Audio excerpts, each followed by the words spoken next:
In these unprecedented times, it is vital to combine print and digital when planning your 2022 marketing needs.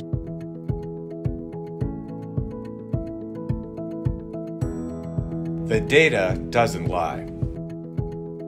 84% of PHCPPros readers prefer a print edition.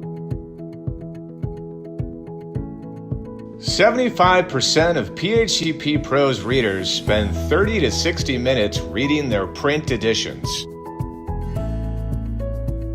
Ad recall for print news brands has increased by an impressive 67% between 2010 and 2020. 82% trust print ads when making a purchasing decision. According to a customer satisfaction survey conducted by Marketing Sherpa, 82% of respondents trust print ads when making a purchasing decision. The same logic applies when it comes to making a powerful impression for your business. Begin building a meaningful and lasting connection with your customers through thoughtful, printed materials. Print and digital could and should work together in order to enhance the customer experiences and brand engagement. In fact, Canon's USA Print for Action survey found that 7 in 10 Americans surveyed relied on a mix of print and digital platforms related to all aspects of their daily lives, from work and education to purchasing decisions and leisure activities.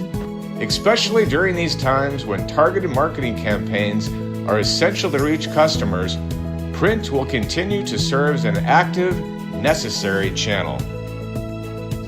In conclusion, print is not dead by any stretch of the imagination. The possibilities stemming from the power of print are endless. Think outside the box and get creative to meet the ever-changing customer and market needs, especially as we all navigate through these challenging times.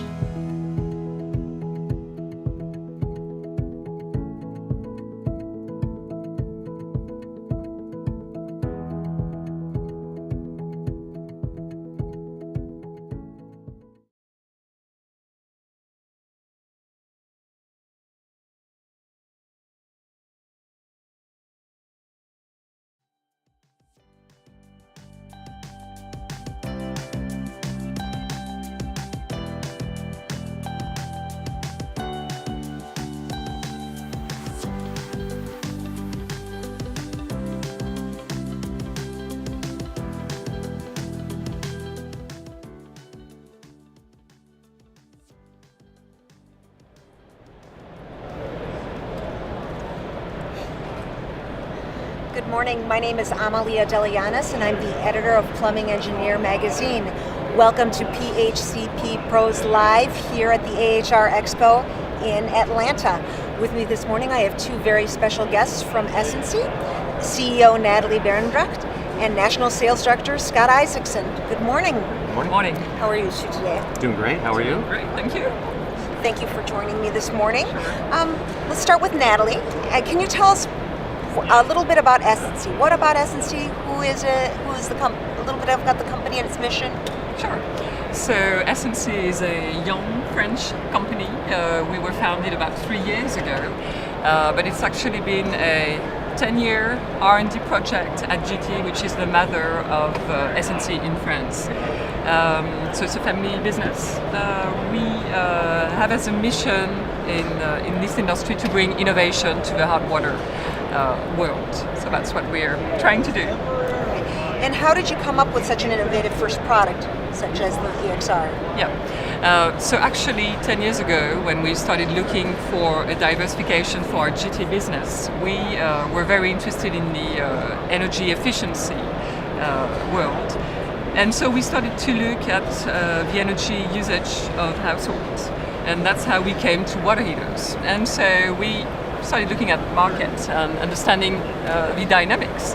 And that's when we understood that water heaters were lasting only 8 to 10 years, and we thought, hey, that's pretty short, not quite acceptable, we thought.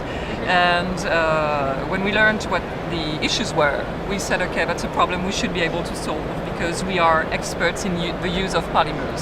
So that's how it all started, and that's how we came up with the EXR. Okay, so Scott, can you tell us a little bit more about the Essence EXR? What makes it so innovative and groundbreaking for the U.S. market? Yeah, absolutely. I mean, it solves the durability issue for sure. As Natalie touched on, a water heater shouldn't be a disposable product. We shouldn't be throwing them in the landfills every 6 or 8 years, right? So it definitely solves the durability issue, and that's why it's made of a polymer and it's atmospheric. It's going to last a long time because of the way it's designed. Okay, and what makes it right for the U.S. market specifically? Other than the durability, it's the performance. So as the standard changed about 7 years ago, we looked at the way the standards were changing, what we had to do to build a water heater that was going to be durable, but also provide a lot of hot water for people, and that's what they want. You buy a water heater, you want hot water. And so the way it's designed, other than dumping the hot water out of the tank and losing that energy, we're storing the energy in the tank and then transferring it through a heat exchanger. So that's one of the things that creates the performance, the durability, and the efficiency of the product. Okay, so for someone who is not an engineer by trade, essentially you're storing water in the tank, and then additional water comes in? That's correct, yeah. I mean, the idea is that you're, instead of dumping the energy out with hot water into the fixtures, we're transferring it through a heat exchanger. So the water doesn't mix in the heat exchanger, but the water from the domestic side picks up the energy from that water in the heat exchanger and then sends it out to your house. So it's definitely more efficient that way. We're able to create a higher flow rate and a longer lasting hot water that way.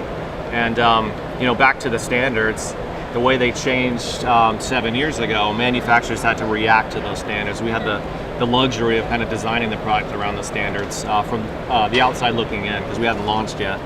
And so that was a big deal for us. It's no mistake that we store exactly 55 gallons of water. Anybody who's trying to replace a 66 or an 80 or 100 gallon unit in a residential application can no longer do that unless they want to pay a commercial price. And we offer a solution to that kind of void in the market. How has the contractor response been so far?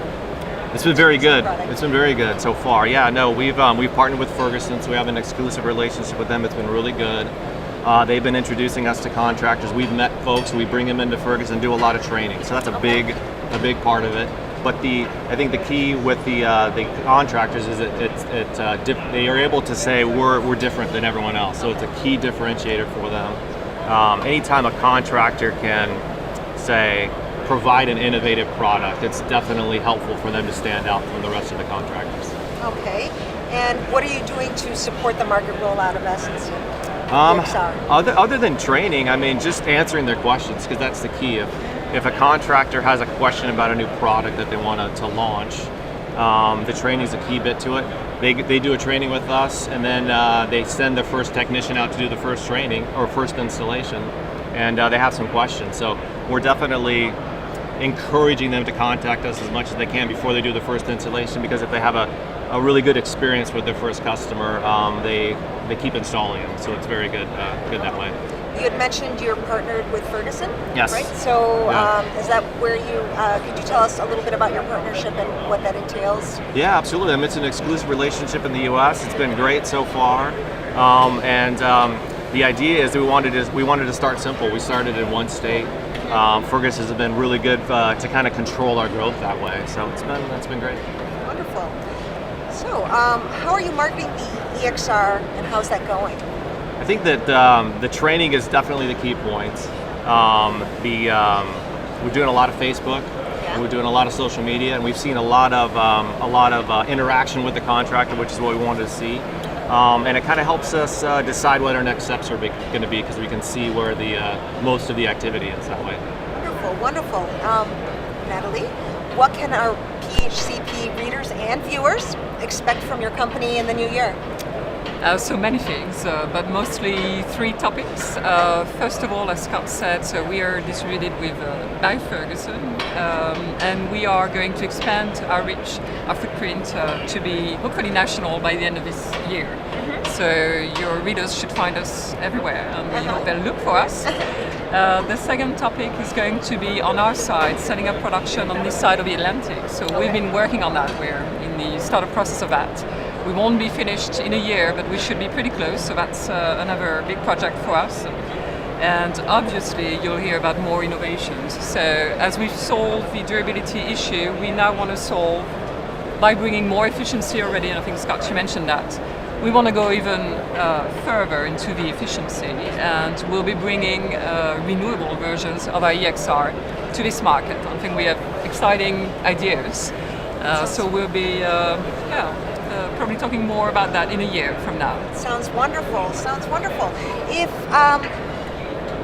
wandering the show and someone would like to visit your booth, where can they go to find more information here if they're attending the show? We're at C6753. Okay. And if you're not here at the show today and would like some more information about S&C, what's the best way to reach you? Well, touch base with us on social media for sure. We're at snchome.com, or Natalie's cell phone is another good way. Country code 33. Okay. All right. Thank you so much for your time Absolutely. today. Thank you for having us. Thank you. Thank you. Everyone, we will be back in a few minutes for another episode of PHCPPros Live here at the AHR Expo. Thank you. Thank you.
Delianis, and I'm the editor of Plumbing Engineer magazine.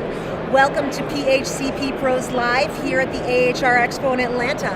With me today, I have a very special guest, Jennifer Rodriguez, who is Executive Vice President of Marsh & Moore. Good morning, Jennifer. Good morning. How are you today? I'm good. Thank you so much for having me. Thank you for joining me today. I will tell you that this is a first for me. I've never interviewed a manufacturing representative company Oh, before, wow. Okay, so that's awesome. So why don't we start off, why don't you tell me a little bit about your role at Marsh & Moore and the company itself? How about Okay, that? so yeah, I'm the Executive Vice President of Marsh & Moore. It's a family-owned and operated business. We began in 1972. I was graduating the University of North Florida in 2003. Wasn't really sure what career path I wanted to go down. I was a communications major. And one night my dad and I were having dinner and he kind of said, hey, why don't you join the family business? I didn't really have a good understanding of what a manufacturer's rep did or what the business was about. My senior year in college, I had to complete an internship for my graduation. And it was a little tricky having to balance the internship, work, and school. So he said, why don't you come work for me part-time? I can work with your school schedule, and then that way you can see what I really do. So that's what I did. I worked part-time. I just started in customer service, answering the phone, facilitating phone calls. And then when I graduated in 2003, he said, if you want this opportunity, you can come work for me. But I will tell you, you are going to have to start at the bottom and work your way through the positions. So I was up for the challenge, and I started full-time, and it was, I think, January 1 of 2003, and I just started in customer service. From there, I graduated into an inside sales manager role, started working more with our manufacturers one-on-one, starting to drive sales through the industry, and then I kind of took more of an interest in, I want to do outside sales. So I did outside sales for about 5 or 6 years. And then I kind of got to the point where I was, wanted to be married and start a family. So, being pregnant and on the road it's a little difficult for a woman. You want to be close to home. So from there, I came back inside and took more of an operations standpoint. And then I just really felt like that was my home. I really love the operations side of the business. And so from there, it just kind of morphed into, I did operations, got a good understanding of it, and then I became the vice president of operations. And then as my dad got closer to retirement, then that's kind of when I took over ownership. And so now I own the business with 2 of my business partners, Garrett Bull, who's the president of our company, and then Jonathan Marsh, who is our vice president, and also my brother. So we're a 3rd generation family business. So it's been a great experience, for sure. Marsh & Moore, obviously we know it's a manufacturer's rep. Who do you sell your product to? Is it geared to a specific area, if I understand correctly? Yeah, so manufacturers reps, our main role is to sell all of our products directly through the wholesale channel. However, our job does not stop there. We have to call on the contractor. So the contractor knows what new products are coming out, so we can educate them, and then they can pull those sales through the wholesale division. We also call on the engineers because we want our products specified on the jobs that are coming up. So, and then you can even go further and call on the architects. So it's a very multi-dimensional job, but you're primarily running all your business through the plumbing wholesale channel.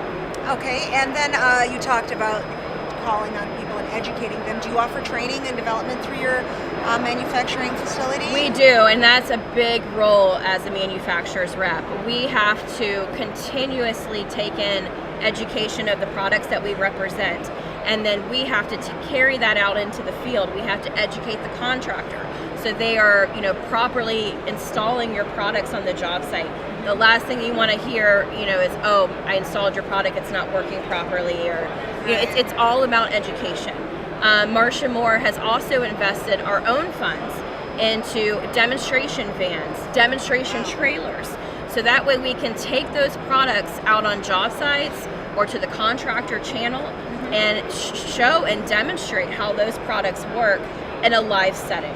it's very easy to throw down a piece of paper and say, here, buy my product. Right. But if you can actually demonstrate how a product works, show the contractor all the moving parts, give them opportunities to ask you questions on job site application, I mean, then it's a no-brainer. You've got the sale from there.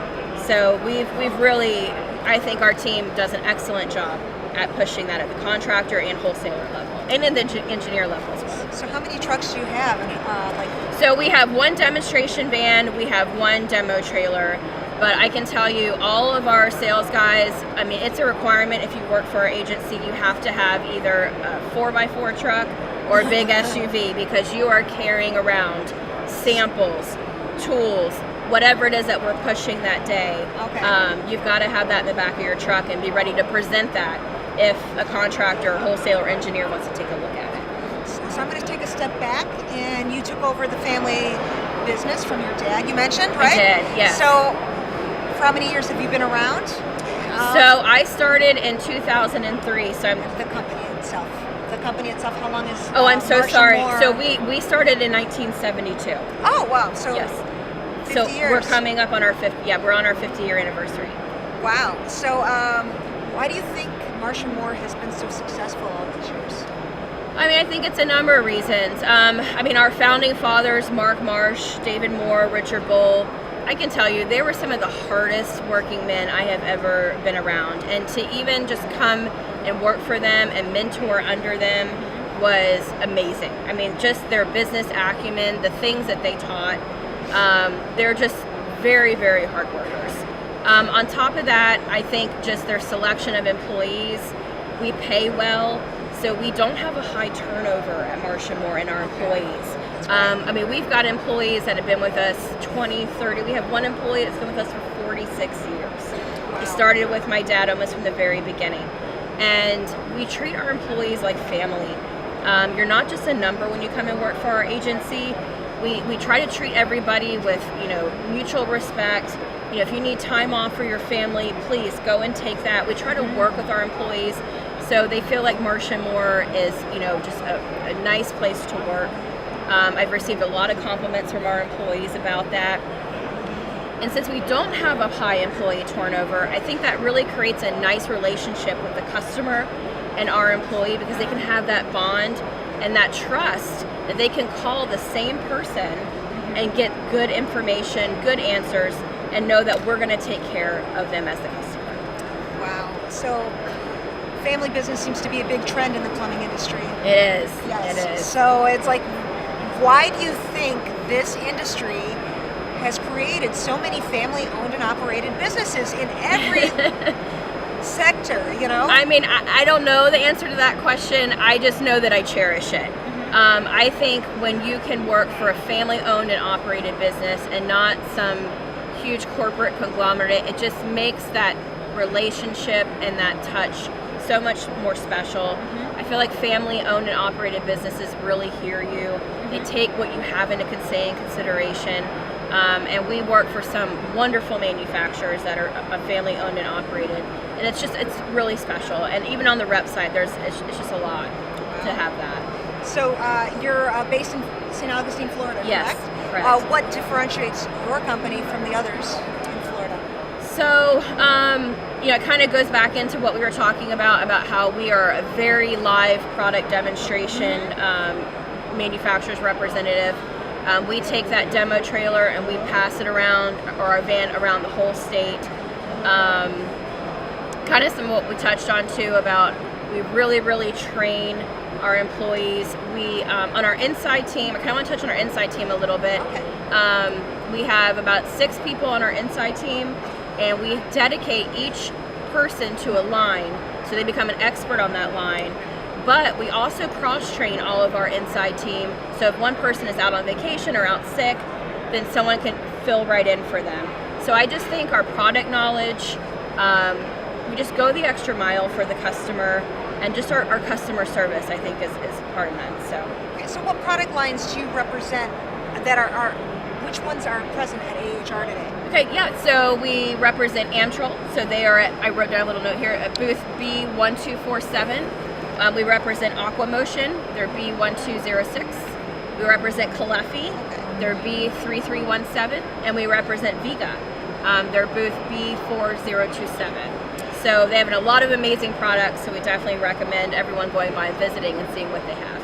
Okay, and what can our viewers and readers expect from your company in the year ahead? So we're really excited. You know, we just hit our 50-year anniversary, and we just decided as a team that we needed a new look. We needed new branding. We had the same logo since 1972. Our website was way out of whack, so we have partnered up with Alicia Branham of Brand Marketing and her team, and they have just done a phenomenal job at giving us a new logo. She really heard my thoughts on, we still wanted to keep the blue with the Marsh & Moore and the two M's, and that was really important. She just kind of helped modernize our look. She completely revamped our whole website, which was very exciting. You know, we spent a lot of money with her to do that, and we just feel like it's an important piece. It's the first thing that people see when they look you up on the internet. Alicia and her team are also handling all of our social media marketing. That's a new sales venture for us this year, so we're very excited to roll that out. And then we're advertising on social media on Facebook and LinkedIn, and then our website is just www.marshmore.com. So we're very excited about that. So wonderful. So everyone, take a look at their website, or if you'd like some more information about Marsh & Moore. Jennifer, is there anything else you'd like to add? No, I think that's it. Thank you so much for the opportunity, and it was great to be here with you. Thank you so much.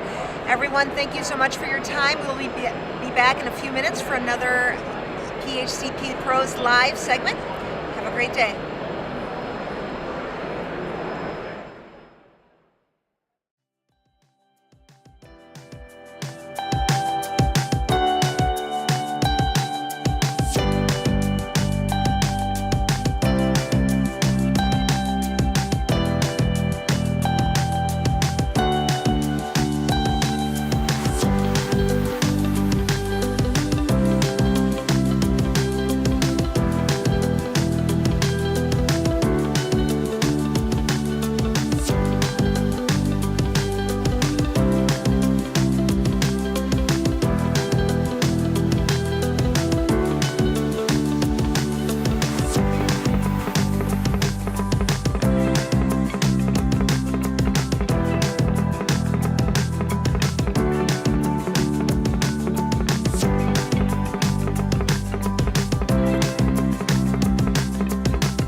afternoon, everybody. My name is Steve Smith, editor of PHC News Magazine. We're coming to you live from our booth here at AHR Expo in Atlanta.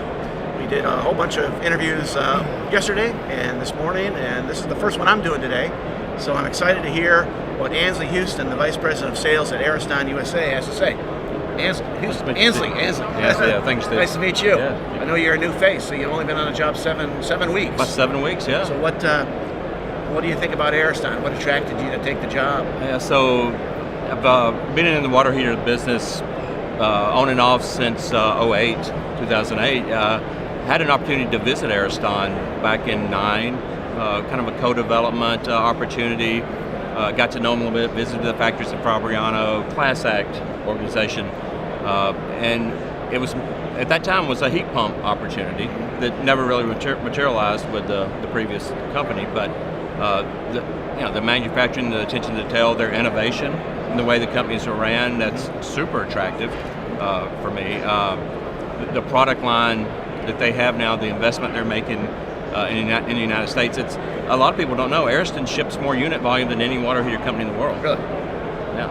So with a couple acquisitions that were made over the last year or so, they're bumping up to be one of not the largest water heater company in the world. But the North American market is still untapped. So to be on the ground floor of something like that, to have a full line to go compete with, I've kind of always been in a niche tankless world. To have a full line, portfolio to go compete with, I'm like a kid in a candy store. Honestly, it's I finally get to go and sell water heating, and I love the business and love the industry. You joined a great industry. I've met Absolutely. so many good people here. I've been covering the market since 1990 for a number of trade magazines, and it's some of the best people on the face of the earth. Absolutely, I've spent more time catching up with people, old customers and stuff over the last day. It's been our booth's been incredible. Good. With action. I haven't had a chance to go over there, but I by. will soon. Yeah. Because I know you got some brand new, at least one brand new product. Absolutely, we'll Let's talk get about to that later. Yeah. All right. But before we do that, I know one of the brands is HTP. I'm familiar with that one. I think maybe 10 years ago, the training center was brand new, and I wrote a story about that. So tell me about HTP products. That's the history of that's the Munchkin boiler. If people in the industry know the Munchkin boiler, I think first condensing product that the previous owner brought to the United States or North America. So a huge history. I heard a story of somebody that was shipping parts out recently for a Munchkin boiler that was still out there installed. So, with that, the quality level that HTP has always had with the stainless steel, the Cooper nickel heat exchangers, I've always, through my research, understood that Cooper nickel, while a little more expensive, is one of the best materials. You have copper, you have stainless out there in the market, and then building on that, the HTP mantra is the stainless steel tanks, which incredible quality, and then the Cooper nickel heat exchangers, residential, electric with the Everlast line, just incredible history there. Being a lot of my background is commercial water heating. I'm really excited to have the Phoenix product line. I know we talked about that before we hit live, so tell me a little more about that. Yeah, Phoenix is an amazing, it's a full-range commercial product line. All the BTUs and sizes. We do stop at 199,000 BTU. We have plans in the works to expand that up into the 400,000 and 500,000 BTU. So I'm really excited. I'll drive a lot of that. I'll push a lot of that in the organization because my roots from the last probably 8 years are commercial, so I'll gravitate a little toward that. But on the electric side, our Elevate product. Elevate, we just published a story in our you did, March, February.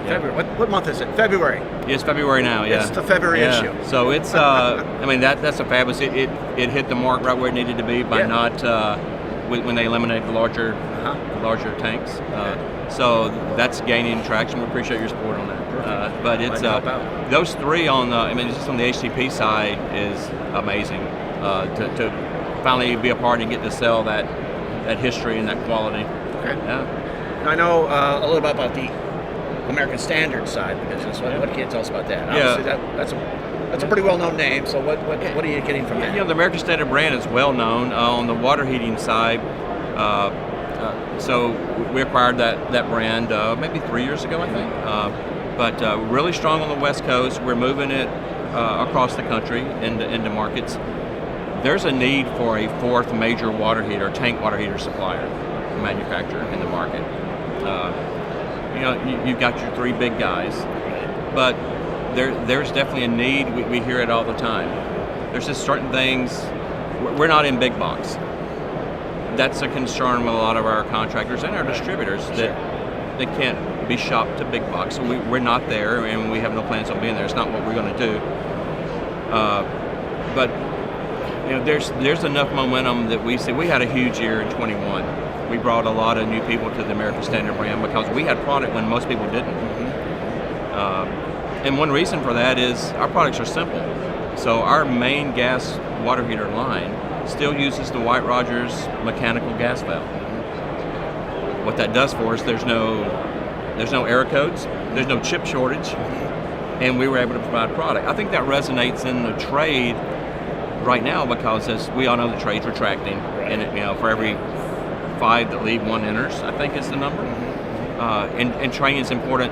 We don't need trucks on the road doing huge training events for contractors. People know how to put in our water heaters.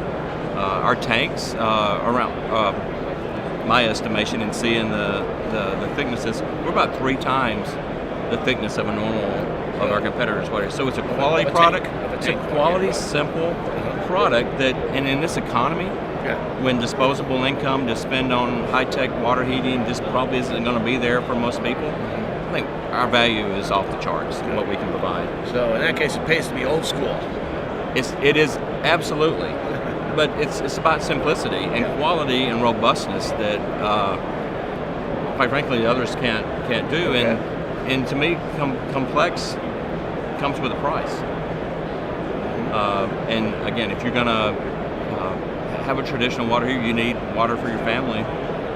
Go simple, and the times aren't going to get any easier financially for people. So I think we're going to, at the right time with that product line, that's going to keep good to hear. Keep people in hot water. So. Now the other product, and I haven't had a chance to go to your booth yet, is the Aura heat pump. Now that's not necessarily old school. I mean, that's not old school. That's a new thought process of. So let's talk about everything. Let's talk about it's not old school. Okay. In the United States and North America, it's not. It's more of a new technology, right? Yes. Ariston is the market leader in Europe on heat pumps. I went there in 2009 to see their heat pump line and possibly bring that to the U.S. Oh, yeah? So it's not new for Ariston. Okay. So we're on Gen 75, I just made that up, of our heat pump technology for water heating.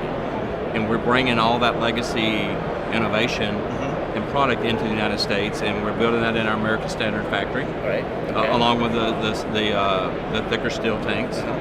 So I mean, it's built robustness. It's got a long legacy history with the core heat pump itself, right? And is the Aura? It's on the market now. I mean, we're in production. We have inventory in the barn. Okay. We're going to do a controlled release. Okay. During the Q2 in some limited areas because it's the right thing to do rather than blow it out. So there will be a key markets we're going to announce release in where we have POs in hand, and you should see it in Q2 start being installed. And there's so many rebates and incentives out there right now in some markets. I think I heard California, of all the heat pumps installed in California, 60% of them are new construction. Yeah, I mean, it's probably part of the Inflation Recovery Act. And all of that's going to play into it. Now, even before what we learned yesterday about that, there's energy company rebates, that's the municipal rebates, state rebates, that I would hate to be a company now without one. Yeah. Seriously, it's everybody's, it's something you're going to have. It's a great technology, and quite frankly, we're a global leader in heat pumps. So second quarter in the U.S., slowly but surely releasing the Aura, which is definitely proven technology in Europe. Absolutely. Not new, but new just here. New to the United States. So we're also, if you look at the major heat pump or water heater companies, ours is organic development. Our heat pump technology. We didn't go buy it or private label it or start from scratch to build that. It's been 15 to 20 years in Europe that we are leveraging that. Again, one of the things that attracted me to the company is the fact we have those technologies available, and we're able to bring that here quickly. Good. So Ariston knows what they're doing for heat pumps, that's for sure. Absolutely. Yeah. Good. So now Aura is exciting. We're looking forward to find out more about that from you in the second quarter of this year. What else is Ariston expected to do for contractors and the overall PHCP market in the year ahead? Yeah, so it's about brand awareness. There's going to be a huge push for brand awareness. What we've done and invested in the United States, it's ready now. I mean, the product line is solid. It's just about more of the strategy to go to market. Those that know me know I'm a pretty aggressive guy as far as ways to get to market. A little bit of an entrepreneurial spirit that is really born out of Ariston. I was just with our owner is here, Paul Marloni. He's here at the show this week supporting us. And I just left him and we had the conversation about being an entrepreneur. Good. That's his grandfather, his father built the company like that, and he said that's the spirit we have to have in the United States. So I'm going to be extremely aggressive on the commercial side. The HTP product line, the Phoenix, is well underserved in our market, and I'm going to go to market in some pretty untraditional ways with that. Are you going to tell us those? I'm focused on the vertical segment. Okay. The vertical segment sales, service, install service. There's all these things you can leverage in the commercial space, especially in the food service and hospitality. That, quite frankly, there's really one company that does that type of business, and there's a need for another one. So those are the kind of things that are on the table that we're working with partners now in pretty short order to go after. I mean, it's getting the name out. Again, the Phoenix is arguably the best $100-$199 water heater on the market. I've competed against it in the past, so I'm excited to have it in my toolbox now. So, I know you're exhibiting here. What's your booth number? So I think we're 6443 C 6443. Or is on display as well as other things. Absolutely, everything's on display. And the founding family members are all here still today. They're here, yeah. All right, So I'm gonna stop by and absolutely get to know them when I finish up a couple more interviews. Yeah, I spent a week with him last week on the road, seeing some key customers, and it really helps solidify that I made the right decision. And being a part of what we're going to do here is going to be amazing. It's well funded, and the support, without question, is there. And we actually have almost an entire new leadership team that's been shuffled in over the last 6 months to bring a little bit of fresh change to our approach to go to market. Very good. Well, good to hear all these things. Yeah, I'm really excited. I'm excited for you. Yeah. Well, thanks for coming and sharing your story and talking about new products and old products. That's right. Yeah. Always good to hear both. Yeah. Thanks again. Appreciate it. Thank you. Thank you. All right, everybody, we're going to take a little bit of a break, and we'll be back with more of our live interviews here at the AHR booth at Atlanta.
Good afternoon, everybody. My name is Steve Smith, editor of PHC News Magazine.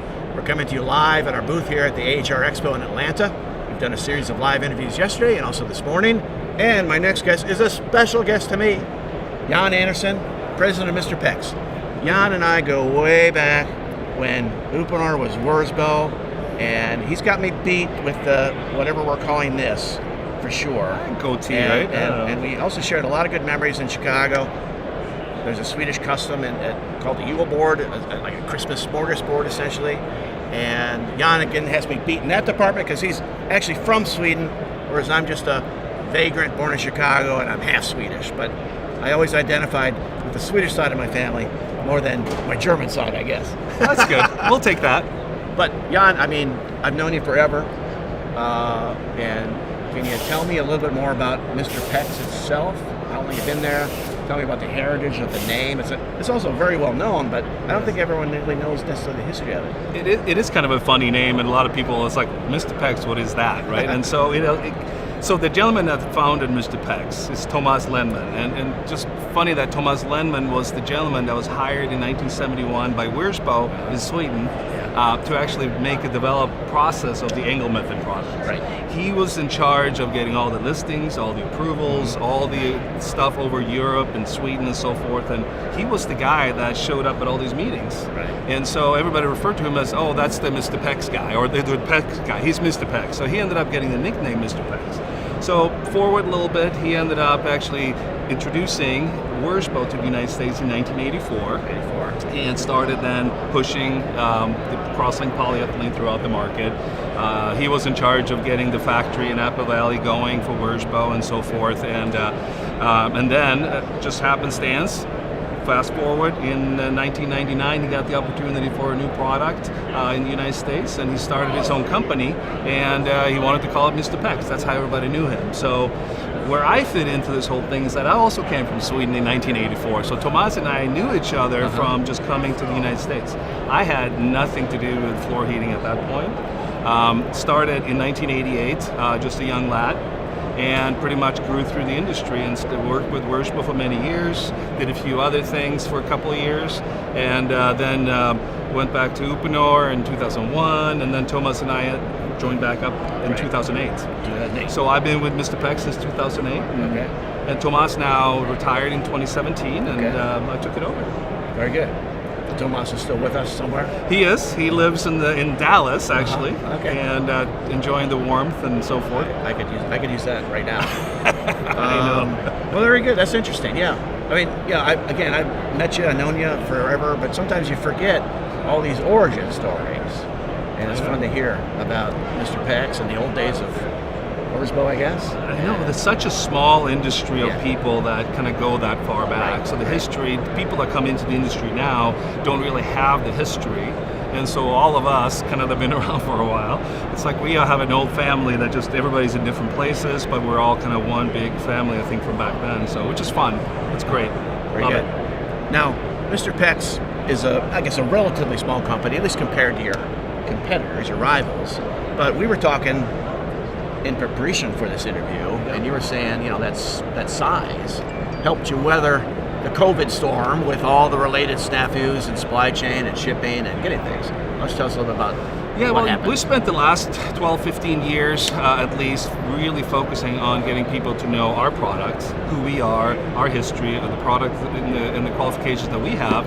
And a lot of people have been with a particular company already.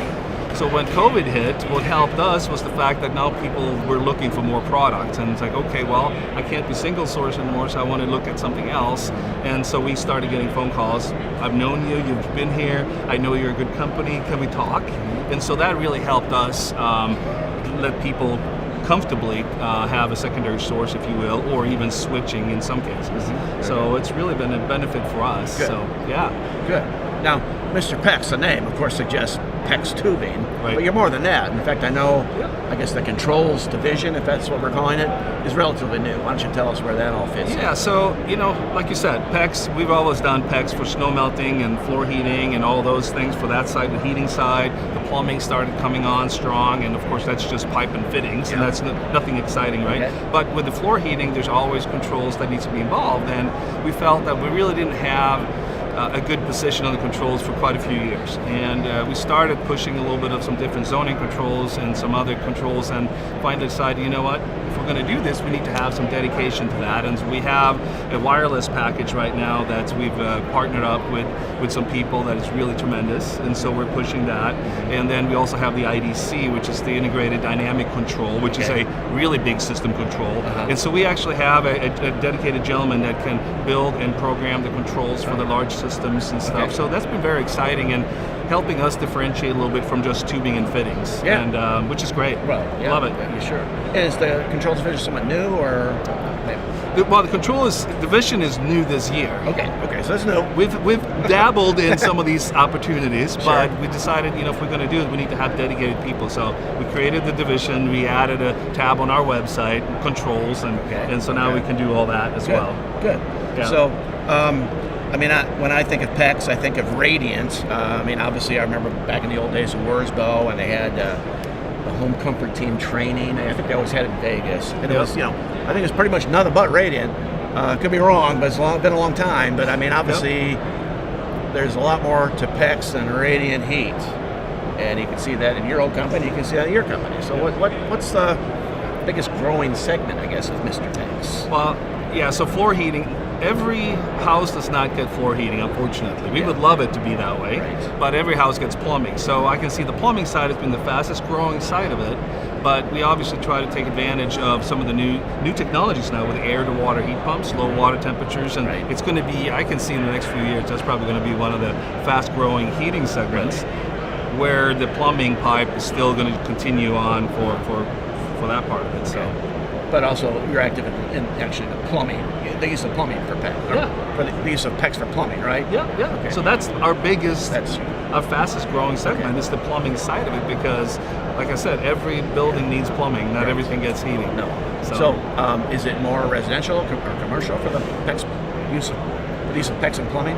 We go up to 2-inch, which really covers multifamily down to single family. So we don't do industrial stuff necessarily, but we do residential, light commercial stuff. So not a problem. Very good. So you got a lot of good stuff to talk about. I haven't yet to come to your booth yet. I want to do that. But what else can we expect from Mr. PEX in the year ahead?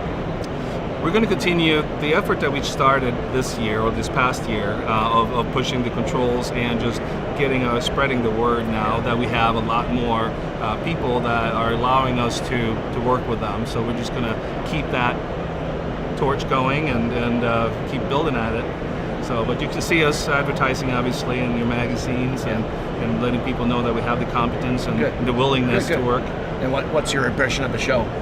Love it. This year it's been, people have been cooped up for 3 years. Yeah. I know last year in Vegas it was nice to see some people, but we really didn't have the attendance that I see here today. Well, I remember last year there was a thought of, oh God, COVID's back. A lot of people pulled out of their booths. Yep. So No, this year year nice to see everybody, but I think people want. I don't know. I think this year it's great. I like to see the attendance numbers. I haven't done that yet or seen them. So just looking around us, it's full. I also good. Second afternoon, second day, it looks very strong. Yeah. So it's good. No, we couldn't be happier actually. All right. Great. Perfect. Well, we got to get together for the Yule board this year. We should. We got to. Absolutely. I know John Arelli wants to meet sometime too. All right. And we get Ingrid too. Yes, we should do it. Very good. We will. Good. All right. Thanks everybody. We're going to take a bit of a break, and we'll be back with more interviews here at our booth at AHR Expo.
afternoon, everybody. My name is Steve Smith, editor of PHC News Magazine. We're coming to you live from our booth here at the AHR Expo. And my next guest is Mark Olson, the CEO of Caleffi North America. Mark, thanks for coming. You betcha. I'm pretty sure Mark is pretty well known and is another one of those guys that doesn't need any introduction. If only because when I think of your company, I mean, I know you stand every step of the way with the contractors, with my readers, with my installers. And yes, they don't have to, I guess, install Caleffi, but they want to because you're always there with product, quality product, availability, which is tough these last couple of years, and training. And we're going to talk a little bit about all that stuff. But I'm glad you come. My pleasure being here again. I'm glad you're here. Now, we talked last September at ASPE. We did similar live interviews from a booth. And last September in Indianapolis, you told me that you expected a strong close for 2022 for Caleffi, but I guess a tougher goal of it for 2023, especially in residential side of things. Now, how did last year work out for you, and what do you see? Well, in it the worked year out. ahead? We had a very good close to the year, very strong. I think we were, for the most part, very happy with it. Our growth compared to the prior year was a little bit less than the prior quarters. We saw kind of a decelerating effect of growth compared to 2021. So when we looked into 2023, like, okay, what's going to happen here? And I think we were a little bit more pessimistic back then than I think certainly I am now. And it was substantiated for 2023, despite the real big slowdown in single family construction. That has really kind of tanked, right, with the interest rates. But we're somewhat insulated from that with all of our diverse channels of business. And on top of that, I think it's not going to be too terribly deep of a slowdown in the single family. I think it's going to come back. Interest rates are going to stabilize, and even that sector is going to, by at least the second half, start to pick up, I think, again. All right. The reps and some of the manufacturers that we're talking to at this show are quite optimistic about 2023, despite all of the, and I call it kind of the silver lining in the clouds. I think things are looking pretty good. Good. Yeah. Good to hear. Now, in my intro, I talked about the fact that you do so much training for the contractors, Yes. from readers of my magazine, and engineers too, I guess. We got to remember those guys, and wholesalers for that matter too. And I know you gave a nice award yesterday to John Siegenthaler for his work in your Hydronics magazine, which has been around for a while. Yes. And we talked again last year about hybrid training. Yeah. And I want to know about how that's going. But first, I mean, what do we mean by, when you say hybrid training, how are you defining that? Well, hybrid is combining a couple of different formats into a training experience, at least a couple. One of the formats is basically someone remotely, an expert in a topic, whatever it might be, dialing in to some audience. And the audience could be engineers or contractors, wholesalers. And in that audience, it could be partially live or partially in person, say at an engineering firm. And they might have remote workers that are employed by the company that dial in as well. Okay. And then lastly, we will typically have presence there physically with one of our salespeople or our reps. Mm-hmm. And we're able to articulate a lot of the intricacies of our products through cutaways. So we're combining show and tell, technical expertise in a format that is really pretty flexible. Uh-huh. So we kicked that off last year on the heels of COVID. It's kind of an extension of some of the webinars and stuff we've been doing until now. We're pretty good at it. And so we're really looking to ramp that up again this year, substantially. You're happy with what happened last year when you started it? Yeah, very happy. Are there any new ideas you can share about hybrid training or training overall? There might be new coming. I think what we found is that post-COVID, the audiences are much more amenable to want to do training, high-quality training, video-wise. If you have good material and you have a reputation for it being worthwhile. And I think we have dotted the I's and crossed the T's in that regard, in the eyes of the engineers and contractors. So that is what I think we have confirmed, and so as a result, we're kicking it up. We're going to look to increase our training by at least fourfold this year in terms of number of person hours. Yeah, so everyone's got a little bogey at Caleffi to try to attain that number. Very good, very good. Now, another thing we talked about last year in Indianapolis last September, you're hopeful for Caleffi winning the Innovative Award here at the show this year, this show. How did that work out? Well, we had a sneaky suspicion we might come out on top again, and we had submitted some hydronic products and some plumbing product ideas, but the strong one that we thought could win was the one that won. It was the #1 winner by the AHR Innovation Committee, and it was in plumbing, and it was a specially designed pressure reducing valve. Okay, a Prescal. Prescal. I call it. It's a robust design that has a piston that goes up and down rather than a diaphragm that flexes. Okay. And there's certain applications that you're familiar with. You go into a restaurant, and in the back room they have a commercial dishwasher or washing machine that has solenoids that slam on and slam off, create pressure waves. Well, an average pressure reducing valve, that's going to just wreak havoc on that diaphragm. So we have one that can withstand that abuse, if you will. Okay. And so we're the only ones in the market. It was recognized for that by the committee, and yesterday we received, it was a pretty cool award too, by the way. Good. Yeah. So the piston is the piston is the secret sauce. Yeah, it's the, we call it Prescal. the Rocky Marciano of pressure Rocky reducing. Marciano. Now, I hope everyone knows who Rocky Marciano is. I do. Well, you and I do anyway. But he was a world champion boxer in what, the 50s, 60s? I think you're over 50. I think he retired undefeated, if I remember right. Right, right, exactly. So Yeah. He was a tough guy. He was a tough guy. He could take a punch, and so can this valve. Good way to put it. Now, a couple years back, you and I got together, I guess early in the, I guess we call it the post-pandemic time, where we're kind of just getting used to this idea that is still with us, but we got to do something. And we talked about the barn in your warehouse. That's what you call the warehouse in Milwaukee at your U.S. headquarters.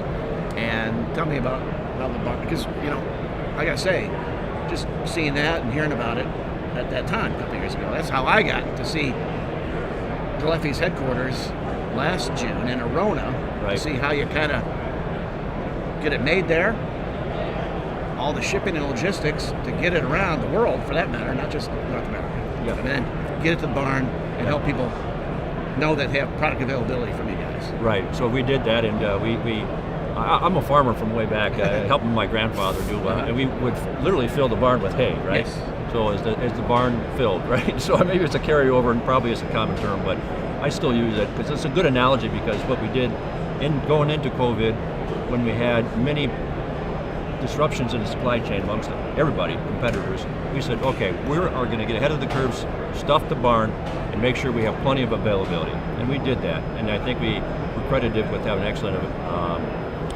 fulfillment rates. Okay. And since then, through the growth of the year, not just because of us having product, because of everything we do, I mean, the barn's getting full. Yeah. And the cows have filled the barn up. So we need more room for the cows. So we're going to we're going to fill the pasture up with more barn space. Okay. And we're pushing that out probably late this year. And the pasture being some land that you own adjacent to your existing warehouse or the building. Yeah, building it is. overall, Yeah. So you can kind of push out. Yeah. When we bought the land way back when, it was with the thought that we're going to grow this business. Okay. Just grow the business, and when we get to the point of a certain number, we're going to push this thing out and almost triple our capacity to grow it some more. Yeah. Okay, so you're going to break ground soon? Is that the I idea? think probably in the fourth quarter or something like that. Okay. Yeah. So a little bit, but it's coming. Yeah, it's coming. It's coming. Okay. It's coming. Well, good. Well, let's talk about my readers, contractors. What can they expect from Cleffy in the year ahead?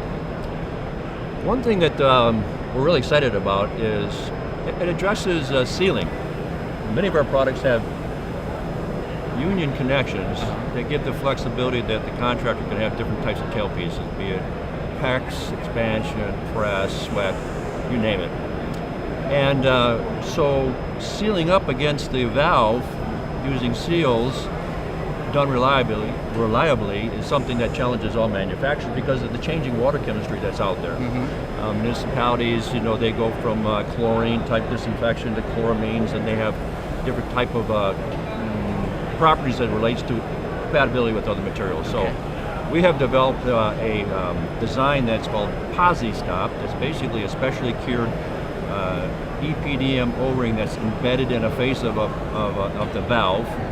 And then when the contractor goes to connect up, rather than insert a washer and try to torque it to a certain degree and maybe pre-wet the washer, it's simply positive stop, metal to metal, we've done. Yeah. Plumbing, hydronic doesn't make any difference. So we're rolling that out now.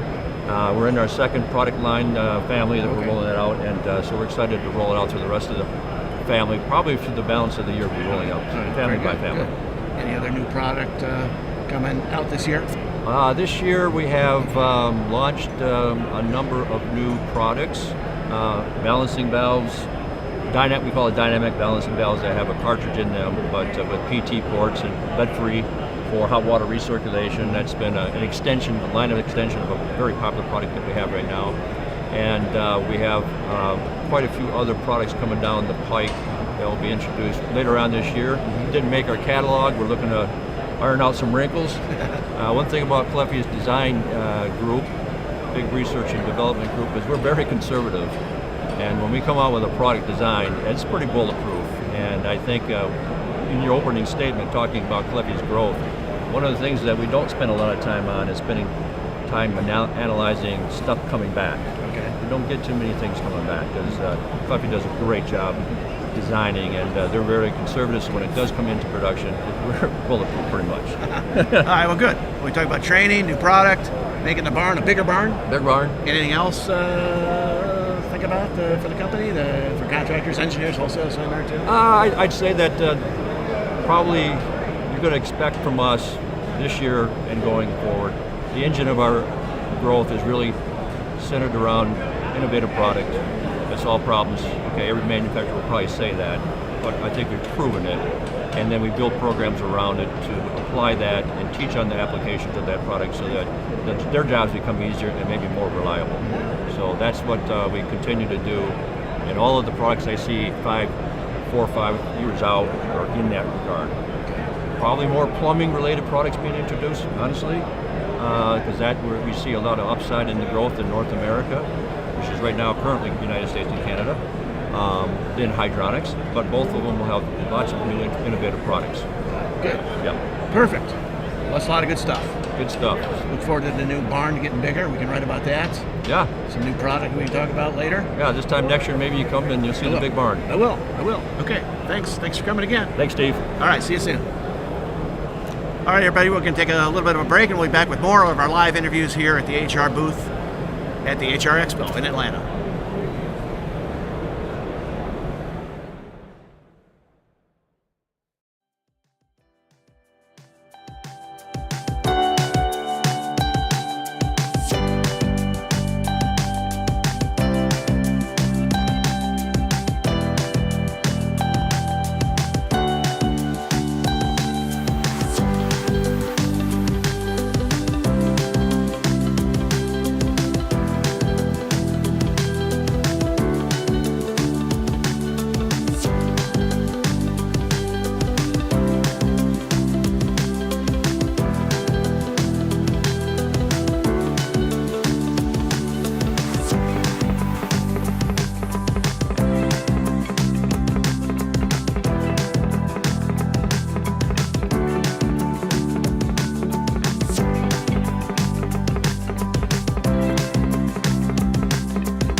Good afternoon. My name is Amalia Delianis, and I'm the editor of Plumbing Engineer magazine.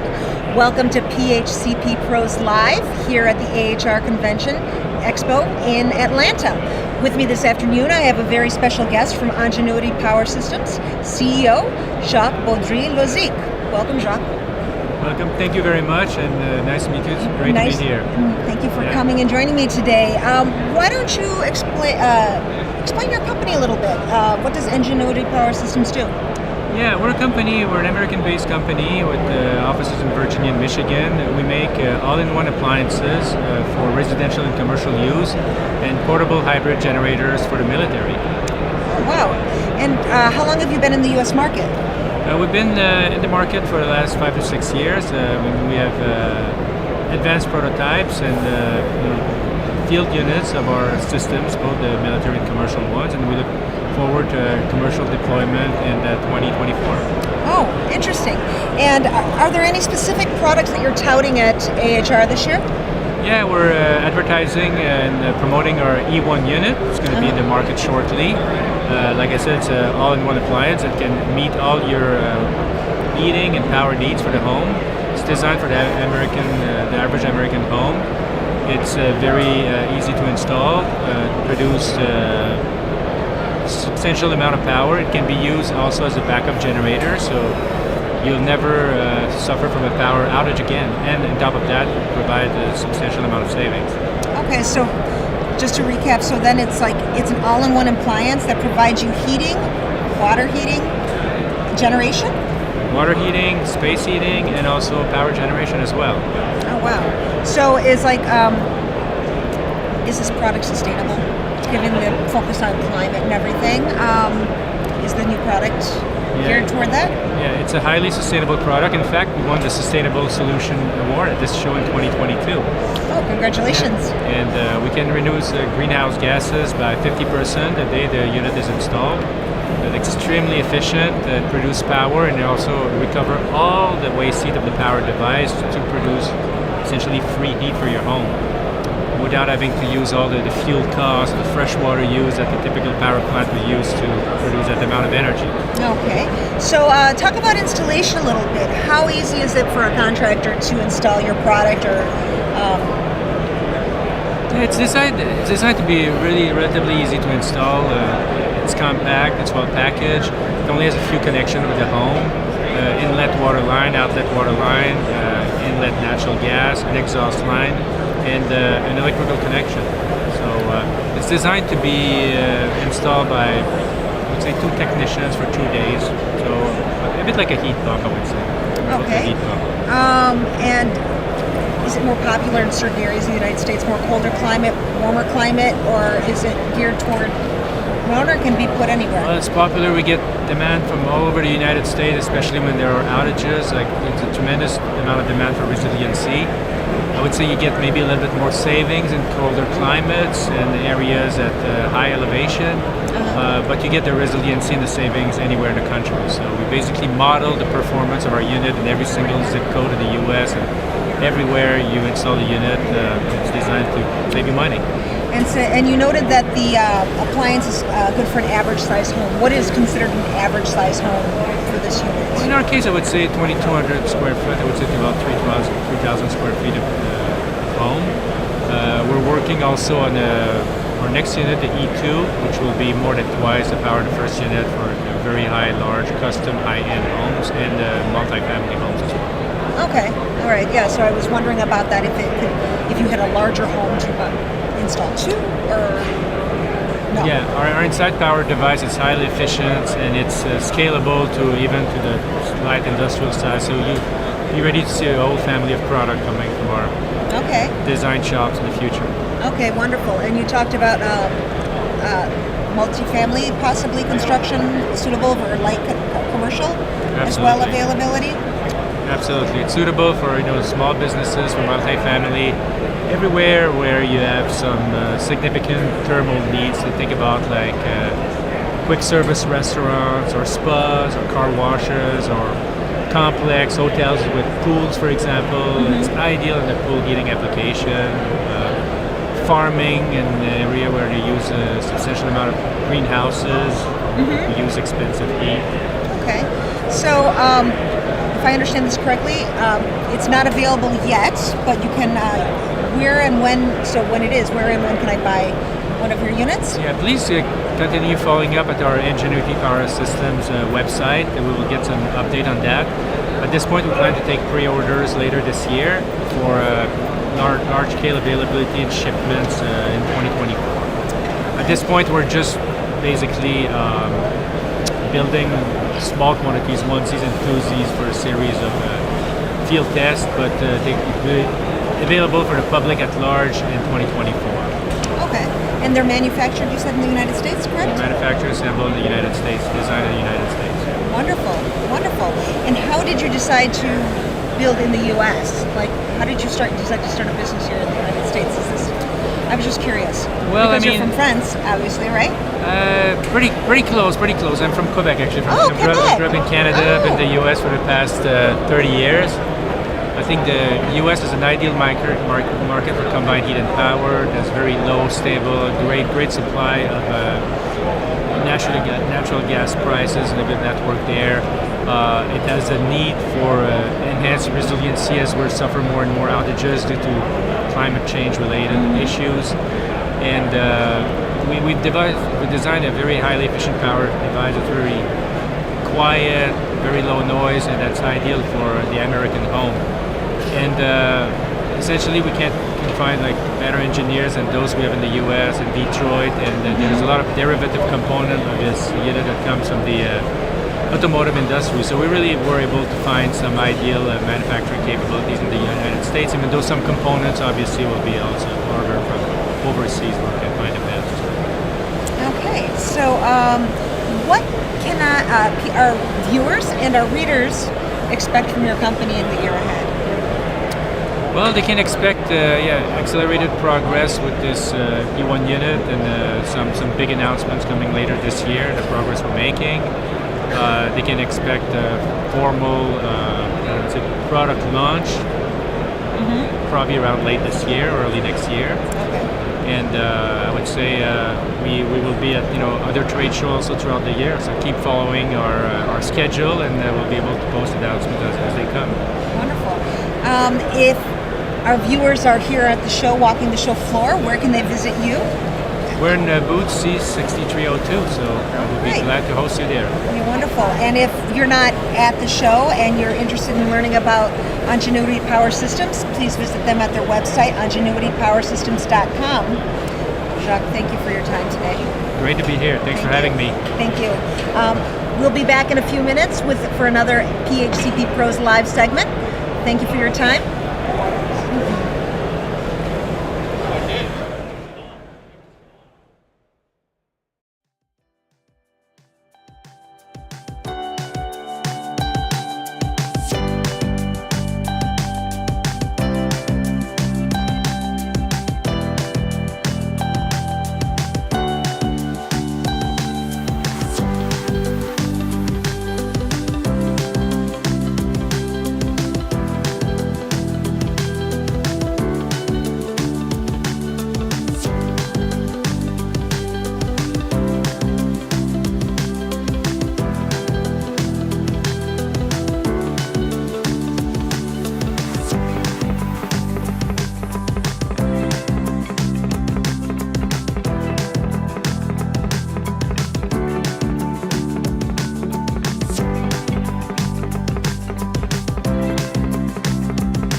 afternoon. My name is Amalia Delianis, and I'm the editor of Plumbing Engineer magazine. Welcome to PHCPPros Live. We are here at the AHR Expo in Atlanta. This afternoon I have two very special guests from Lochinvar, Dan Redding and Jennifer Russell. Welcome, Dan and Jennifer. Thank you for having us. How are you today? Doing very well. Good. Day two going well for you? Yes. Yes? Very busy. Yes, that's good to hear. You can hear the buzz in the air. Yeah. A lot of people here this year. Dan, why don't you start us off and tell us a little bit about Lochinvar, for those who may not know about your company, and your role at Lochinvar. Yeah, so Lochinvar, we're a leading manufacturer of high efficiency boilers, water heaters, pool heaters. We offer package solutions, and we're also getting into alternative energies now, especially with all the decarbonization movement. We're based out of Lebanon, Tennessee, which is about 20 minutes east of Nashville. So it was actually a short commute for us to get down here. Didn't have to get on any plane, so that was really nice compared to last year when we met. We were in Vegas, so that was a little different of a story getting out there for the show.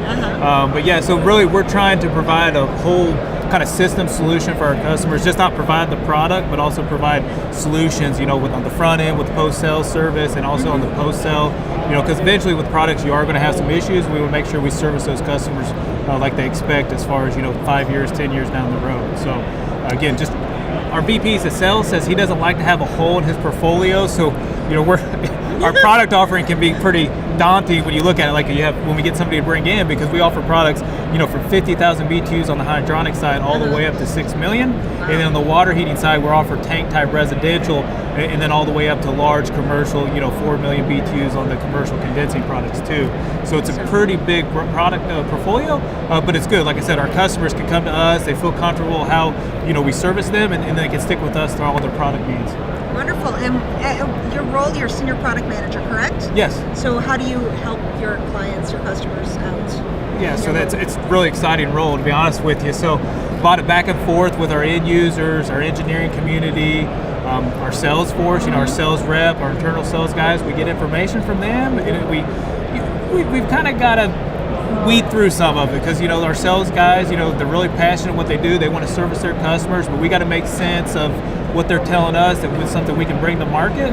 So we take those ideas, work with our engineering team, and then we come up with some product specifications for our future roadmaps, and then we hopefully drive those to product in a timely manner and a cost-effective manner.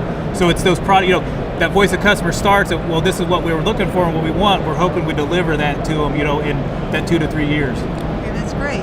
Jennifer, you're segment development manager, correct? Yes. And tell me a little bit about your role. Yeah, well, I'm the segment development manager for our decarbonization segment. Okay. So I'm responsible for developing the product strategy and the roadmap, the 3-year roadmap for our decarbonization products. So this actually touches all of our segments, residential hydronics, commercial water heating, and even our tanks. So as we're developing heat pump products, we can develop those custom tank solutions to go along with those products. As Dan mentioned, it's been an exciting role. It is newer, only a couple of years now, but really enjoyed it, and I love being involved in all the new technologies. That's wonderful. Dan, tell the audience about the new products that you're touting in your booth this year. Oh yeah, so the booth's just right over there if you haven't had a chance to see it. Yes. So we've got a new heat pump that we're showing, an air source heat pump for domestic water. Jennifer's going to go into a little more details about that later, I believe. But we've got a package solution over there which has one of our forced circulation high efficiency armor products paired with the electric water heater. So we've got 90 kW and a 400 gallon tank. So that gives our customers, they can still have that gas product that they're familiar with, but also have that electrical, no carbon emission product. So if we got customers that are looking for a solution that says, I want to start to reduce my carbon footprint, we're trying to still show our capabilities and different solutions we can, because, they may not be able to make that switch to all electrical, whether it's heat pump or straight resistive, but we can help them kind of slowly transition to that, and that's what we're trying to show with that product. And then as far as with gas products, we have we got a Noble floor mount. So we've had the Noble product out for several years now, about over 5-6 years. Really good product. So that Combi product is a product that does hydronic heating, but also does domestic hot water. So instead of having your individual tank that may be sitting over here and your boiler on the wall, we put that in one package now, so it's space savings, cost savings. The problem we saw was like in the Northeast, basements are a little smaller. Maybe it's the wall's not finished and they can't hang that product. So it really drove us to have a floor mount product. All right.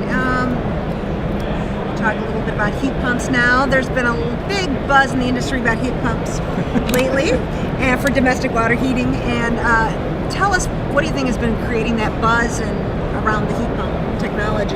Yeah, so when again you look at people trying to figure out a solution for the decarbonization to lower their emissions, the heat pump, that technology has grown over the years, got really more efficient in how we're trying to apply that technology. So it's really driven people to look for that as a solution. So we've had a product for a couple of years. We've been trying to enhance that product, higher efficiency, lower ambient conditions. But yeah, I mean, it's just when you walked around here, there's all kinds of heat pumps. But it's really, again, that seems to be right now with the technology out there. How can we attack that decarbonization? That seems to be the answer, because if you look like at a straight electrical resistive product, you're not really you're getting 100%. So you put 100% electricity in, you're producing 100% of that heat. With the heat pump, you're going to output more. So typically it'll be a little more efficient, 4.5 times. So it just feels like right now that's what everybody says is the solution. It may not be. We may find something.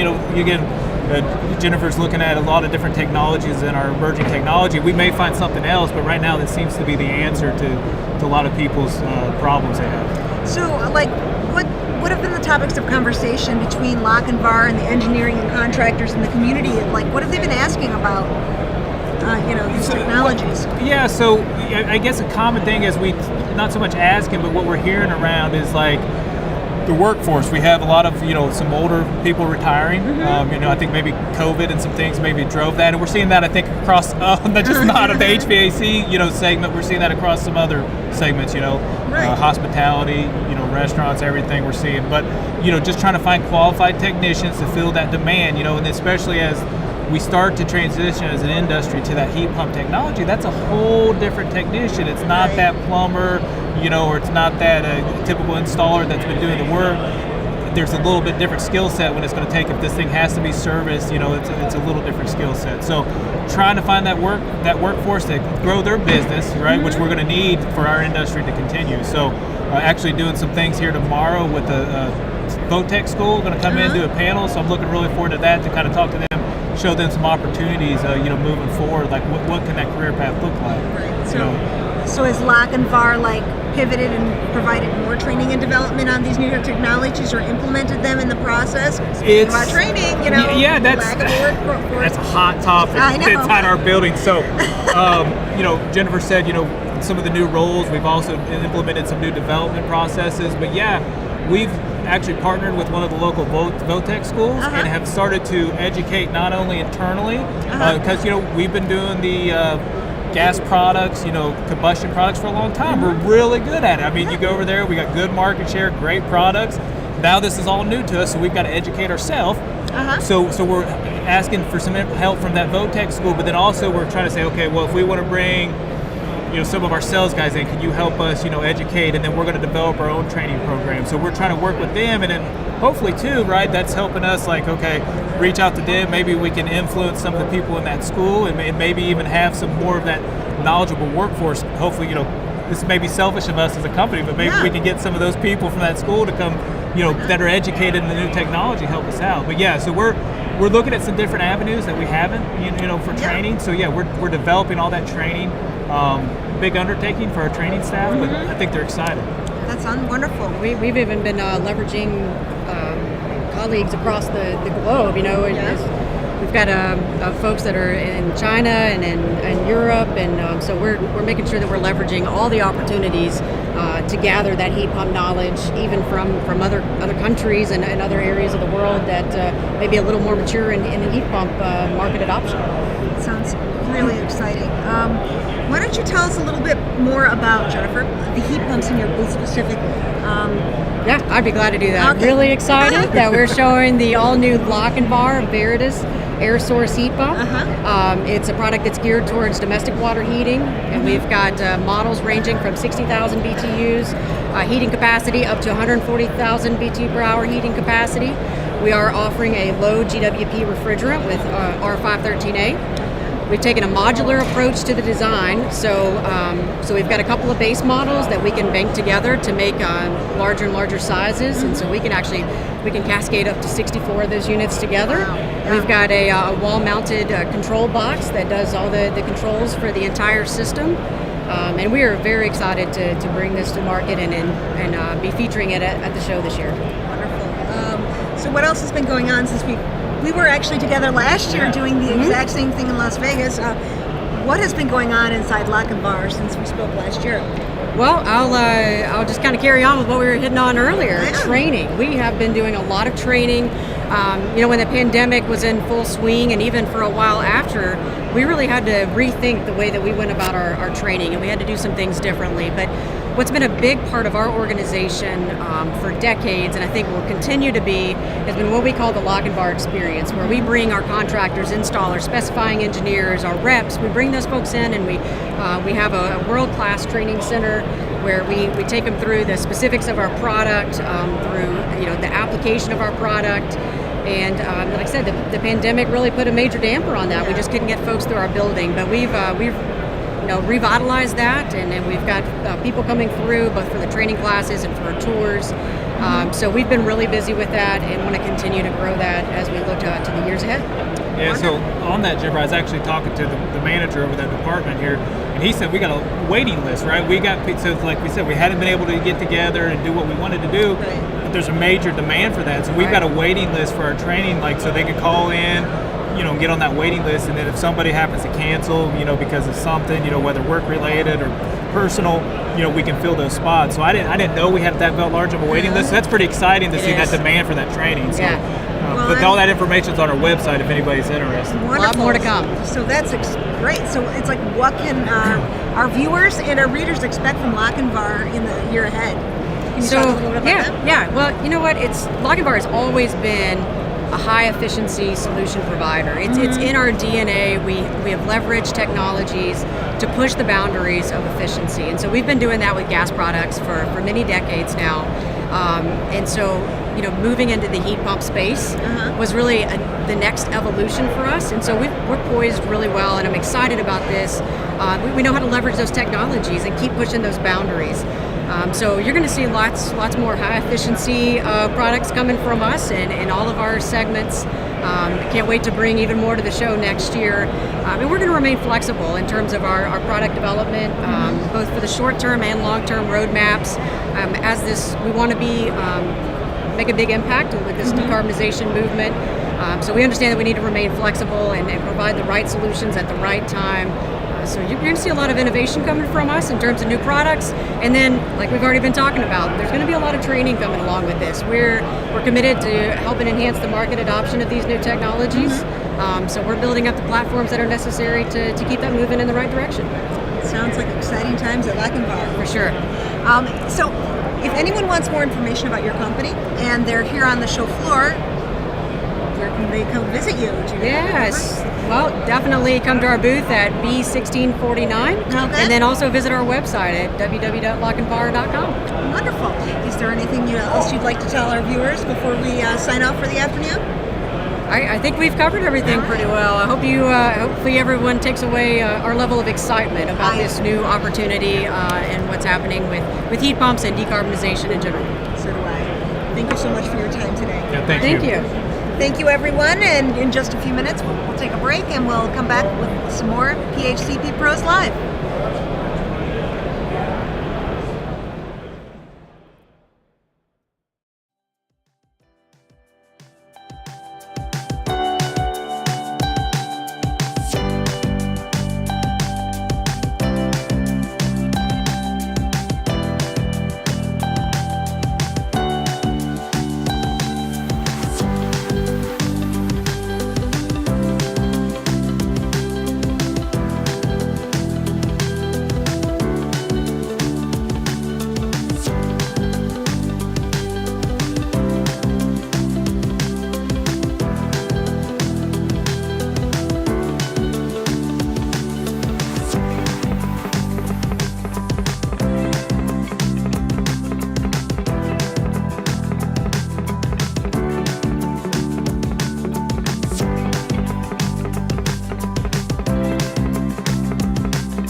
My name is Amalia Deleganis, and I'm the editor of Plumbing Engineer magazine. Welcome to PHCPPros Live. We're here at the AHR Expo in Atlanta. With me this afternoon, I have a special guest from Grundfos. I would like to welcome Dave McMillan. How are you? I'm very good, thank you. Thank you for joining me this afternoon. Thank you. Why don't we start off? Can you explain to our viewers a little, give us a little background on Grundfos and your role there at the organization? I can. So Grundfos is a pump manufacturer from Denmark, founded just after World War II, and we've been in the USA now for since the early 70s. So we were one of the first non-American players into the US market, and we make all sorts of products for all sorts of applications across multi industries. But here we're representing our commercial and residential space for HVAC here at AHR. All right, and I understand you're introducing a few key new products into your residential market. That's right. The UPSE. Yes. And the new Alpha Fit, if I'm saying the new that. Alpha. Yeah. Just Alpha. Can you tell us a little bit about them and a little bit about these circulator pumps?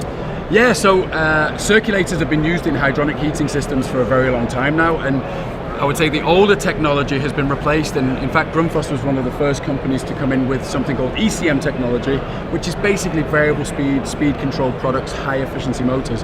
And we started almost 15 years ago now as one of the front runners in the US to try and convert the market to more energy efficient solutions.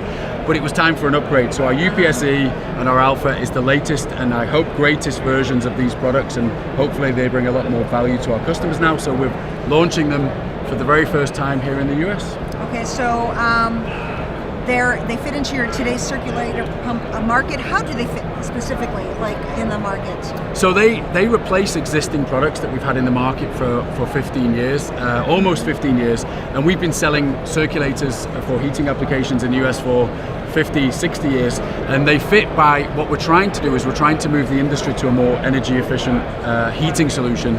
So where we balance the comfort of homeowners but also try and get the sustainability. So we've taken a very big leap forward in the HI energy rating, so the Hydraulic Institute energy rating, which all of the major pump manufacturers signed up for.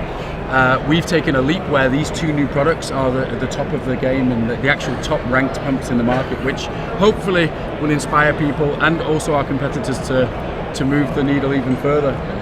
Okay, so it's like, why are these two products such great milestones for Grundfos? So first of all, this is the first time Grundfos is launching a circulator for the first time outside of Europe. And I think we do that for two reasons. One is to show the market here in the US that we really mean that the US is super important. And second of all, our energy efficiency of our products in Europe was quite good. It can be improved, but we really needed to make a giant leap in Europe, which is what we've done with this new launch. Wow. So where do you think the pump industry is headed in the next 3 to 5 years? So first of all, the Department of Energy is bringing back the Circulator Efficiency Index. So we think that over the next 3, 5, 6 years, I think we'll see legislation kill non-high efficiency products in the future, so non-ECM circulators. So we expect the whole industry to convert to the more high efficiency solutions in the next few years, which is super exciting for I guess all of the pump manufacturers in this space. Okay, so explain how these pumps fill the future for the industry a little bit. Yeah, so right now if you look at a traditional circulator in a traditional heating system, non-ECM, and you go straight to an ECM circulator, and let's talk generic now, not about Grundfos, you can make an 80% energy saving. Wow. And if you imagine 80%, you go, oh, well, it's 100 watt, might goes to 20 watt, and you go, oh, well, is that a big deal? And you go, well, is $45 a big deal for a homeowner? I think so in this day and age with high energy prices, it's a big deal. But if you imagine you times that by 1 million units, not only are you saving a lot of money for homeowners, but you're also saving a lot of energy for the grid. So we think there's a benefit for the homeowner in terms of comfort, in terms of cost, and there's also a huge benefit in terms of why use that much energy when there's a better way of doing it. Yeah, so I understand that both of these products boast best-in-class Hydraulic Institute energy rating of 193. 193. Why is that? That, I mean, sounds impressive. So you tell us, why is that so significant? So I think, I hope that I don't think we come here to boast as Grundfos. In fact, one of the things in Danish culture is we don't like to boast about being the best. It is currently the top ranked, and we encourage anyone to go for that number. I think because I think each of us drive each other forward. But of course, it's a sign that energy efficiency matters. And actually, you can get better ways of installing products. You can also get more comfort, and you can also save the planet at the same time. So I'm not so sure boasting about being the highest is something we would normally do, but I'll take it for now. All right, so you're not going to like my follow-up question. Okay, then. I'll but try I'm going my to ask best. anyway. Why don't we see other pumps with this type of rating in today's market? I think, to be fair to all of us, it's difficult to really invest a lot of money in new technology if people won't convert to it. So you can spend a lot of money in research and development and new production lines. So I think most of the pump companies, including Grundfos, when legislation kills old products, you have to have a line, otherwise you're not in this business anymore. So I think we see the future coming. I think we see non-ECM circulators not being around much longer. So we may as well get our offering ready for the future here and now, so we can maybe take an advantage in the first few years, but also have a ready product for the future when there's no inefficient products anymore. Okay, so can you tell us a little bit about the key features of these two new products? Let's start with the UPSE. So yes, the UPSE is our base ECM circulator. It's designed to replace a product called the UPS 1558. So we wanted to make it super simple that in 5 years from now, an installer can walk into a wholesaler and say, hey, I want 4 great UPS 1558 products, and the counter person at the wholesaler can say, we don't do them anymore, but would you like the UPSE 1558? So nice, entry level, high energy rating. But then we've gone to another product called Alpha, and what we've wanted to do is, this is a great pump, but the Alpha is a fantastic product because it allows you to connect to the product, and then it also allows you to match that product for a given system. Right now, we haven't got AI to the point where pumps know what systems they're in. So a UPSE is just going to be a great product in any application. An Alpha, you put it in, great, but then you can commission it to the exact system, so there's even more energy savings on the table. Wow. So you can turn a great product into an even better one. Wow. So what can our viewers and our readers at PHCPPros expect from your company in the year ahead? We're going to push this product a lot. We're going to talk about energy efficiency. We're going to talk about comfort, because we don't believe homeowners should have to sacrifice comfort for sustainability. But likewise, we don't think that we should sacrifice sustainability for comfort. So we want to try and balance both of those vectors as opposed to focusing on one. So we're going to be talking a lot about that. We're also going to be talking a lot about changing the pump industry into a more digital device. Instead of it being a device that moves liquids, it's now a digital device that also happens to move energy, but it can do so much more and bring so much more value to homeowners and installers. So expect that over the next 12 to 18 months, I guess. That sounds like exciting times. It is. So if our viewers are walking the floor, where can they come visit you for some more information about your company? So we are in booth 2261. Come and see us. We're super happy to go and show you through the new circulators. Lovely. And for those people that would like more information and they're not here right now, where can they find out a little bit more about your Grundfos? So our website, you can go to grundfos.com for our global website. So that's GRUNDFOS.com. But also for a more tailored experience for US customers, that would be grundfos.us. Perfect. Thank you so much for your time this afternoon. Thank you. Great to meet you. Great to meet you. We will be back in a few more minutes with a little more PHCPPros Live. Thank you.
afternoon. My name is Amalia Delianis, and I'm the editor of Plumbing Engineer magazine.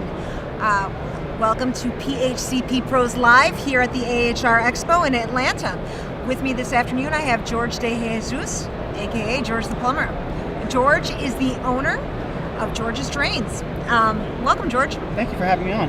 Thank you for coming and joining me. You're my last segment of the day. I saw that. So this is lovely. Let's start off and you're a little unique. Why don't we talk about the fact that you, well, not only are you in the trades, but you actually showcase your trades at George the Plumber. But let's start. How did you get involved in the trades in the first place? So I say it all the time, but so my father's a contractor, so he got me working out in the field when I was younger. He didn't do plumbing, but he did some minor plumbing. So I always like playing with the pipes and doing plumbing and cleaning up the torch. And as I got older, I had a decision to make where I wanted to go. So it was either computers or plumbing. And my father's friend told me that if you want to always have a job and never not work, be a plumber. And it's been true. I've never not had a job. You know, it's been 29 years now. So it's like, how did you decide on? You specialize in drain cleaning services, right? Yes. How did you pick that niche in the market? So the last job I had, that's all they did, and I realized that it was always busy, and how many people actually don't want to do that? And it's a real big need for that part of the trade. It's not the cleanest part of the trade, but it's really kind of satisfying when you get the job clear, and all of a sudden you hear that water gushing down. Which I post those videos, you hear the water like suction. That's like the best feeling. Wow. You know, and again, if you do a job no one else wants, you make the most money. That's true. So that just happened to be no one wants to do that job, and I don't mind it. You know, I don't really get that dirty, so it's not like I'm always, I'm really cautious of houses, so I don't make a mess. So I don't get covered either. So that's awesome. So like at the show, what are some of the things? I mean, we've been here, and it's like you've come. Obviously, why did you decide to come to the expo this year? And that would be. This is my second time coming. I went to one in Vegas last year. Wasn't sure how it was going to be because I'm a plumber. I do hydronic heating, but coming to HVAC trade show, I wasn't sure how it was going to work out. But there's a lot here. I see that there is some plumbing. There's manufacturers that I deal with from Nipco, Rigid, Viga, Rams. They're all here. So it's nice to see faces of people I actually deal with through social media. I get to hang out with them. You know, plus I get to meet people that I actually talk to as well from social media. Other people on who I follow, they follow me back. So what are some of the unique products that you've seen at the show this year? Or is there anything caught your eye in particular? Or I mean, I guess that's a hard one because I did see a lot, and it's still kind of an overload of what I saw and got to play with today. So it's kind of hard to pinpoint one thing that actually really caught my eye. You know, there was a lot. I mean, there was so much. I mean, my feet hurt. I walked from back and forth all day. It's a big show. Okay, so social media. Yeah. How did you decide to start using social media to share what you do with the world at large? So funny. That page that I had initially paid was like my paintball page. That I just posted, started make it real, post some pictures, and I give up on that. And I work by myself a lot, so I figured, take camera, record, and post it. And it was just one of those things I did. And then I went to a show and met someone I actually followed that inspired me. I'm like, I need to do the same thing he does. And I just started posting every single day, all my content, whether it's good or bad, whether it worked out or it failed, I posted anyway. And it just happened to be, it became what it is now. Wow. And it's still fun. I still, after 29 years, I still get up every day. I still love what I do. So posting is like another whole entire job that I added to myself, and I still enjoy doing it. Wow. What is your favorite type of content that you like to share when you're posting? What gets the most engagement, I guess, as a... Oh my God, I set toilets on plaster of Paris. Plaster of Paris? It's a thing that we do in our tri-state area, like New Jersey, New York. When we pull a toilet, if the floor is kind of shaky, we set it in plaster of Paris. Oh, so it's... And so it's like rock hard, it comes off easy, but that gets the most comments. It's bad. Sometimes I get direct messages, but it's still... It's some different interaction, but it still gets interaction on my page. But it's not nothing that I create for my page. It's what we do. Right. It just if you don't work in our area that we are the little tri-state area work in, you don't see that because our area's old. So explain this to me now. So we pull the toilet up, right? Yep. So usually what I do, it's real simple. I put the Johnny bolts in. I just set the toilet down. I get it where I want. I mark it. Right. I mix plaster of Paris because plaster of Paris actually breaks up. I sit on the line, set the toilet down nice and level. Tying the bolts up, let it slug, then let it dry. It takes about 20 minutes to dry. clean up, set the toilet, and the toilet's like rock hard. So then you don't have to worry about it shaking Nope, when you sit nope. down? And if I gotta pull it, it actually just comes right up. Really? Yeah, plastic doesn't stick to the porcelain or the floor. Oh. Yeah. Gosh. And it's something that I was taught doing with the area I work in, because we work in an old area. So I just share it. And I've gotten people that actually really try it and say this is awesome, you know, and you know, which is pretty good. That's what I like about social media, is that we get to see what something someone did in California, which I never thought I can do, and I've actually tried it here. I'm like, and we do it all day long. We watch and share each other, and we learn from each other. You know, it's like a whole new classroom for us. You know. Okay, so what kind of advice would you give to people in the industry who may want to do the same thing and share their knowledge via social media? I mean, it is frustrating at times, because sometimes you don't get the engagement you want. You just gotta keep pushing through, and just if you enjoy what you're doing and you want to just post it. I don't do it for anything else other than I enjoy doing it. Sometimes there's some perks which are okay, but it's not why I do it. If you make it about that, it makes it harder. Just post what you want to post, enjoy what you want to post, and keep doing your job. Just post it, and you just have to. There's gonna be bad times. Just gotta push through and keep posting through it. Okay, so just keep on posting, keep posting. and eventually. I have a lot. I almost 6,000 posts. Wow. Yeah. Wow. Yeah. And what's your following like? I'm just curious. 48,000 on Instagram, 97 on TikTok. YouTube's new. I started YouTube this year. I have like 1,100 on YouTube. My Facebook page I changed 6 months ago from personal to a business page. Now I have followers, and I'm like 4,600 on that. So, wow. And LinkedIn I forget about sometimes. I have to use that sometimes, but that's another one I have to work on. So. How do you think the industry can use social media as a tool to recruit? I think it shows kids that are coming to the trade that it's actually fun. Yeah. It's not what it used to be, you know, where it's so negative. Trades are fun. You know, it's fun, exciting. You don't get bored. There's so many parts of the trade where it's new construction, boiler installs, but you have like Flame and Jeff. You can see their installs.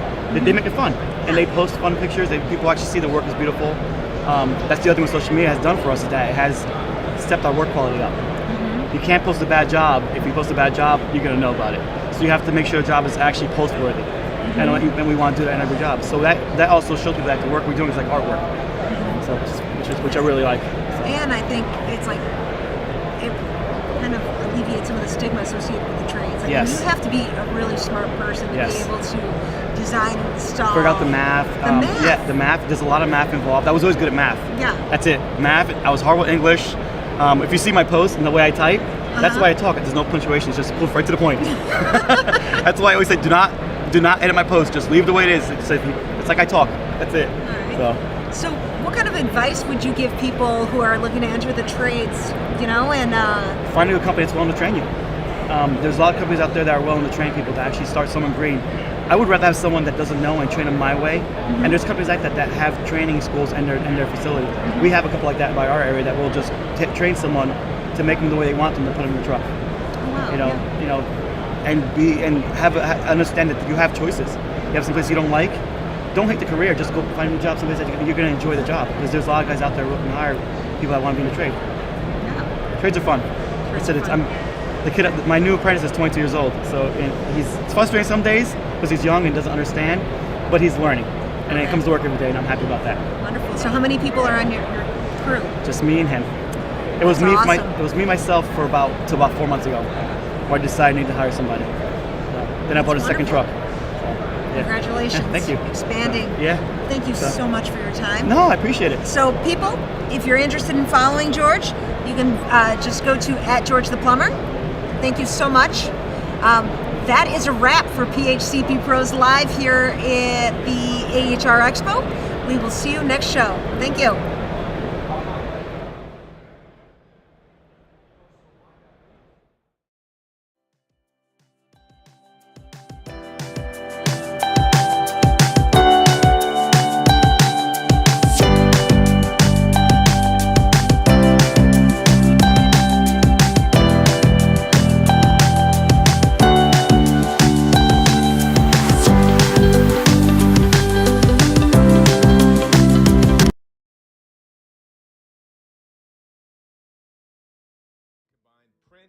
And digital when planning your 2022 marketing needs.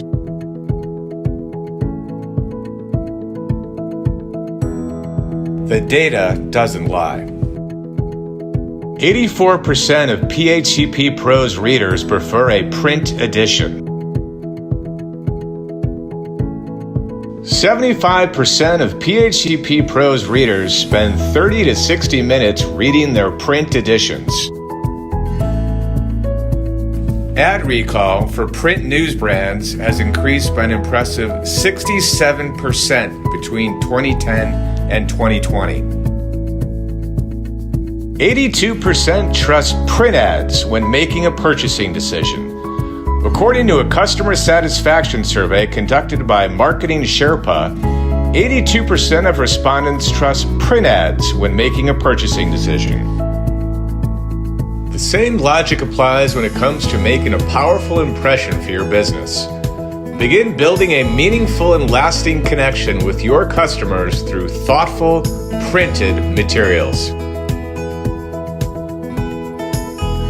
Print and digital could and should work together in order to enhance the customer experiences and brand engagement.